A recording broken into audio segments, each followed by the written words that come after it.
guys, my name is Tavarish, and today I drive my Mclaren.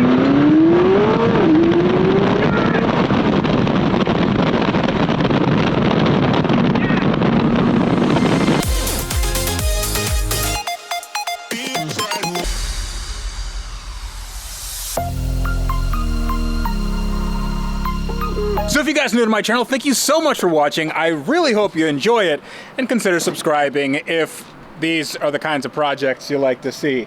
They're certainly the kind of projects that I like to see, and if you saw the last episode, then you'll know that there were some events that took place that were a bit questionable. 100% brake, 100% throttle.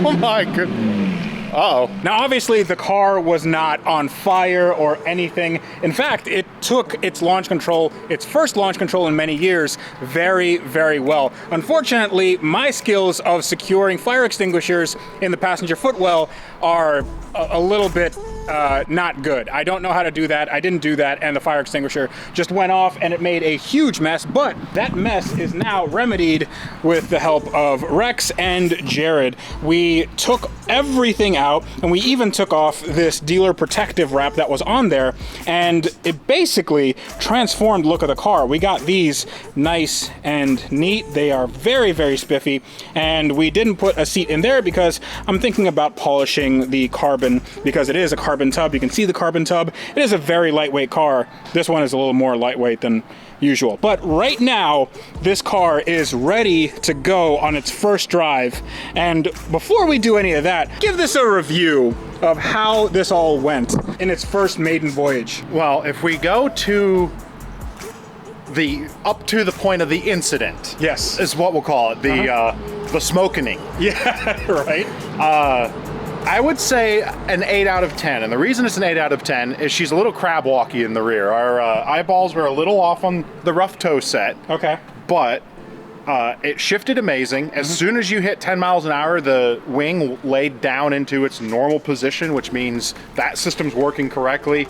And despite having more computers than NASA, it is happy-ish, which is unbelievable. There are no powertrain warning codes. There's no check engine lights. Actually, there is one check engine light because of the secondary air injection, but that's like emission stuff that we don't really need right now.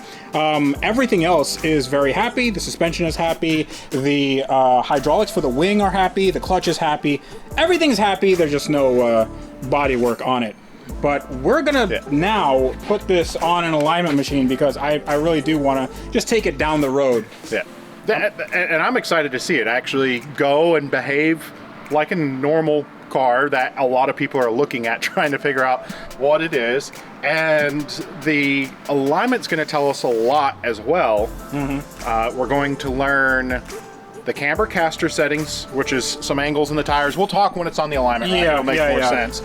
Those aren't technically adjustable from the factory, so it's going to tell us how good the frame is, how close everything is, thrust line. There's a lot of cool stuff we'll talk about when we're inside there. There's no point about talking about it now. So, well, let's just talk about it now for 20 minutes and then just gloss over it. Let's hit the 10-minute mark, you know, so you can... So we can get all the ads in? Yep. Okay. All right, cool. And speaking of sponsors, I would be very remiss without talking about this sponsor, this series sponsor, Autotempest.com. Autotempest has been working with me and my channel and Car Trek and a lot of other YouTubers for a very long time. They are the best way to find your next car. So I actually found a few cars in the last few months, and I'll be revealing them on this channel using Autotempest because honestly, I use it every single day. So go check out Autotempest in the link in the video description below. You can look for your dream car. Hopefully your dream car is a little bit more put together than mine. You can look for your next used car. You can look for a project car,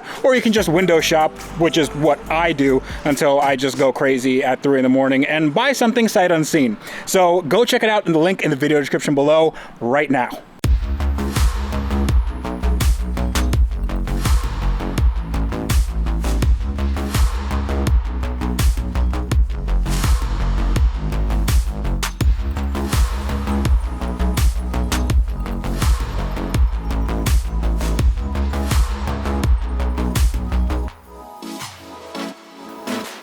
Okay, so can I stand in front of here?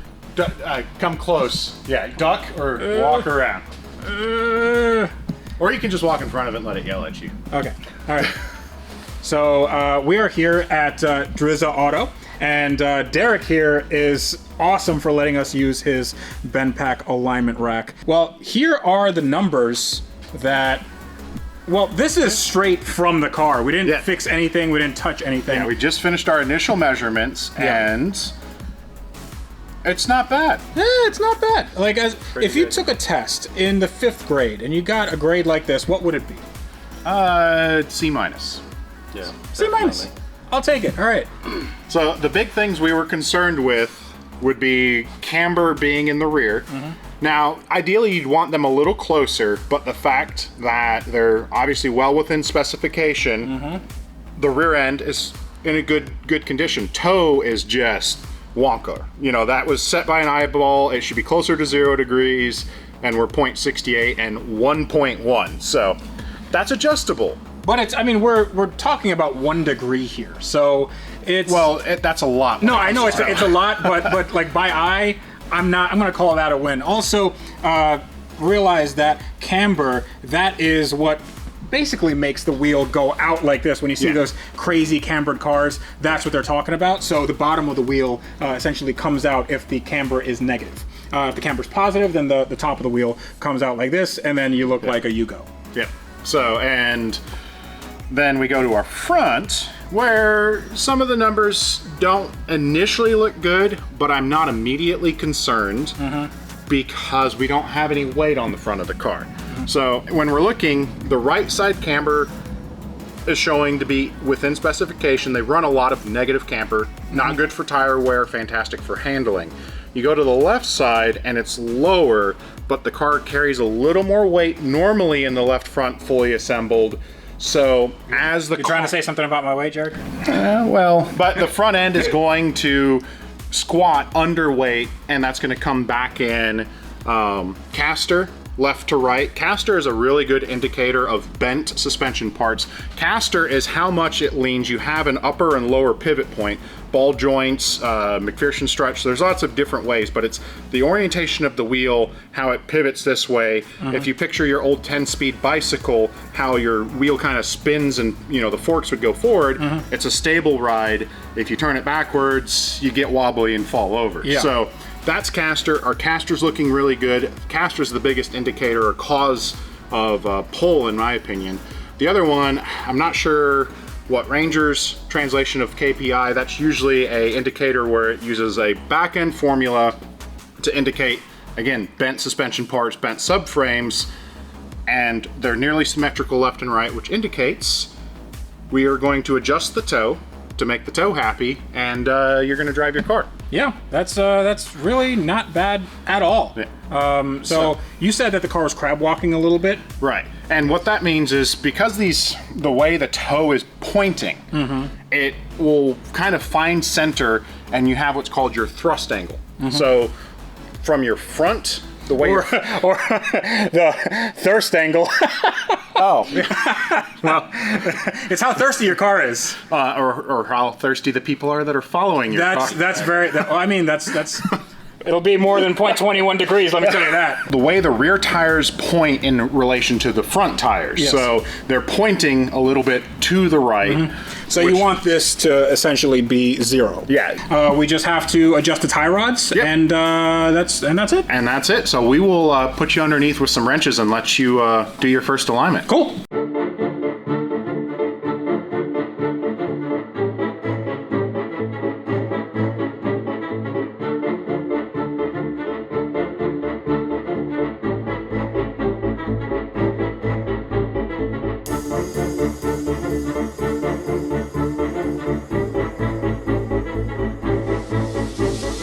All right, so now after the adjustment, we found a few things out, and some of them are good, some of them are bad. First off, we adjusted our toe and thirst angle. Went from 0.21 degrees to 0.02 degrees, which is a lot better. It's not gonna be dog trekking down the road, but we do have a little bit of an issue here in the camber of our front right wheel, and the camber is just a little bit more than what's necessary. It's within spec, but the fact that this isn't within spec, that means that something's a little cattywampus. Yeah, and the reason that side's most likely not in spec is, again, it's missing a lot of weight on the nose, so with that weight, that's gonna go correct, and this is gonna go to negative. And just going over the possible scenarios, when you bend a lower control arm, you a lot of times end up with some positive camber where it's gonna push because the lower control arm bends in.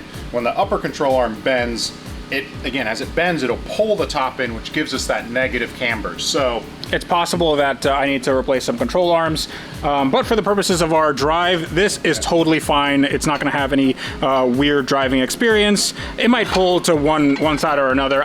Nah, you shouldn't get any pull.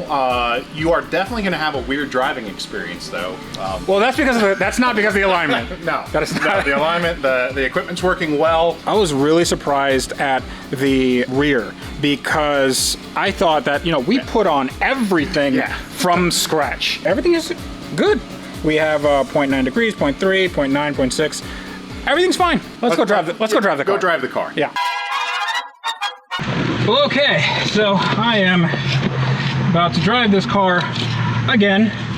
Hopefully I don't have any mishaps or fire extinguisher related accidents.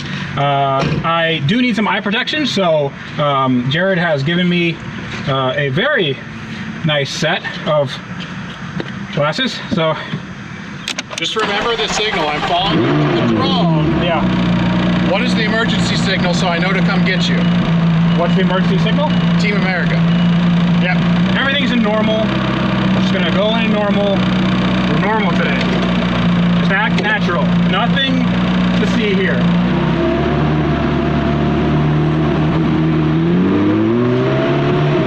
All right. So the clutch engages really, really nicely.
Drivetrain set into sport,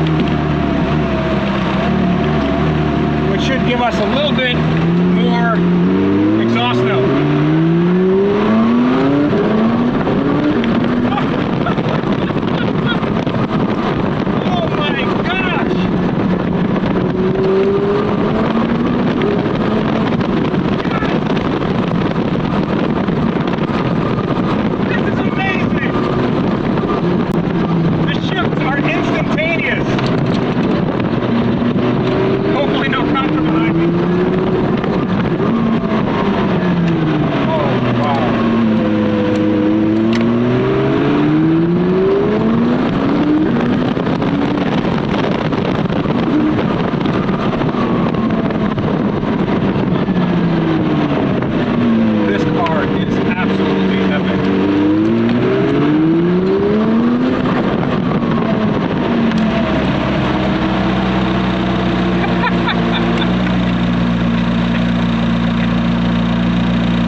On this car is garbage.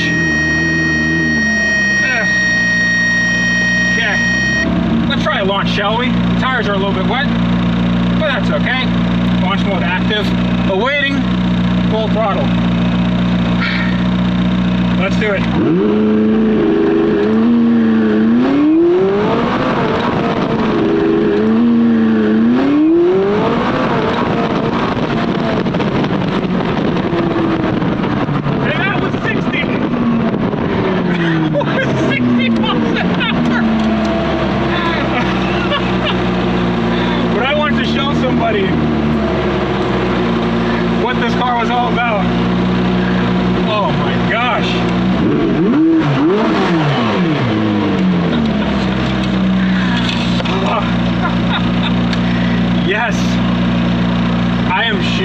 it is so fast. It is so fast. Just did a bunch of launches and stuff, so right now just shaking it down. What do you think? Cool. Really cool. Yeah. Why don't all cars have no bodywork, huh? I just love it. I really love it. Oh, Wow. Yeah. Man, it has gone through some changes. Oh, yeah, for sure. Yeah. Absolutely, absolutely. So do I get your seal of approval?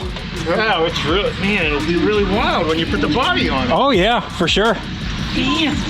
Dude, it is so fast. Like, it is crazy fast. Very breezy. A little bit breezy, yeah. A little bit. So it's body work, and it's done. That's it. Okay, where'd that come from? Oh, that's Jared. That's Jared with his drone. Hello.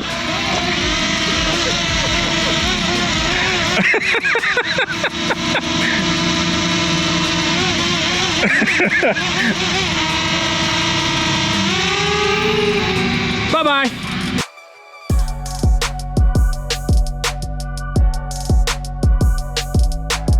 Well, I don't know what to say about this car. It is the most insane thing I have ever owned in my life, and it looks insane now, and it performs insanely. Everything about this is crazy.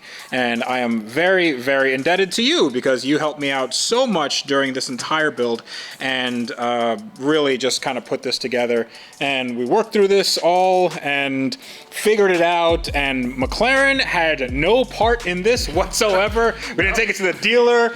It says to take it to a service center. We're never, ever gonna do that. Because you're the warranty, and when you need help, I'm here to help. Well, I think we're both the warranty. We are both the warranty, and I think everybody at home can be the warranty. This goes to show you that no matter what, it doesn't matter if you have a very rare car, it doesn't matter if they only made one of them in the world, there's always solutions to problems. I mean, this, if we go around what we actually did, this has a new frame in the rear and the front. We fixed the engine, which was cracked at the block. Yeah, the engine was garbage. We brought it back from being a boat anchor. Yes. We didn't even have the piece broken off of it. We just welded it back into We existence. made a new piece and welded it onto the block, and nothing went wrong. It doesn't have a blown head gasket, nothing like that, and figured everything else out as far as the wiring, as far as the hydraulic systems, as far as the electronic systems, the wing, yeah. the brakes, the suspension, wheels and tires. These were hard to get. Everything around was obviously hard to get because they only made 500 of these, but thanks to some connections, I got everything I needed. And even if it was a little bit broken, I made sure to get a brand new piece because this car is made to go 200 miles an hour plus, and I definitely want to try that out at some point. I know it's capable of that because, I mean, the way this car accelerates is freaking insane. It's insane. Seeing the footage of it, trying to keep up with the drone. I hit a tree. Good thing I have the insurance plan. So yes. we'll get that sent in. I think really what it says is no matter what the car is, like what you were saying, it was built by someone at some point, and there's no reason with some tools and patience that you can't. Well, and a lot of money. And let's be honest, this was a lot of monny, and there's still going to be a lot of money put into it because obviously there's no body panels on it. I'd say we just finish it. This is maybe a windshield. Just a windshield and it's done? In my opinion. It's an apocalypse build, huh? Yeah. No, we're not going to do that. We're going to have everything. It's going to look OEM, actually better than OEM, because it's going to have a roof scoop. It's going to have everything plumbed in correctly, and we're also going to have more power. I'm not sure if a regular 675 LT does what that all did. Maybe it's because of those bigger turbos, but man, this thing kicks. So we'll give credit right now to the BNR turbos, the BNR supercar turbos. Those things. Again, it's just so insane. Just when we stopped, how much was broken? Yes. Everything was broken, and fix, replace, rebuild, and Well, I mean, we have to build it better, and this car needs a lot now. But in the next stages, we're going to take this to CarMax to see what they can give. I'm just kidding. We're not going to take it to CarMax. Just bring them, and on our way to the body shop to drop off the body panels, Yeah. we'll do 2 stages. Be like, all right, here's stage 1. We'll drive the other half later.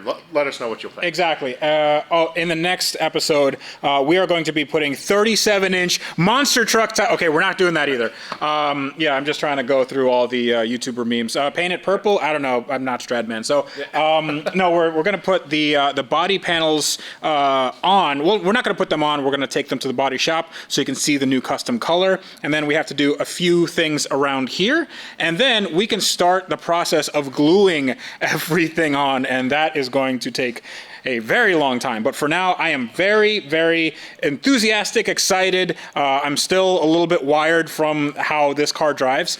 So I'm going to leave you guys at that. Please do consider subscribing, and please do hit that notification bell. And definitely go to Autotempest.com to find your next car, because hopefully it's as good as this one will be and is. And I've always wanted this car, can you tell? So until next time, this is me reminding you guys that on cars like these, on projects like these that are now getting finished, very, very close to being finished, you guys need to wrench every day. Actually, no, you guys need to build it better, right? I haven't done this in a while. Well, you're getting better. So okay, you build it better, and to do that, you need to wrench every day. Yeah. And drive cars like this every day. Drive cars like this every day. Yes, please do that. This was very cool.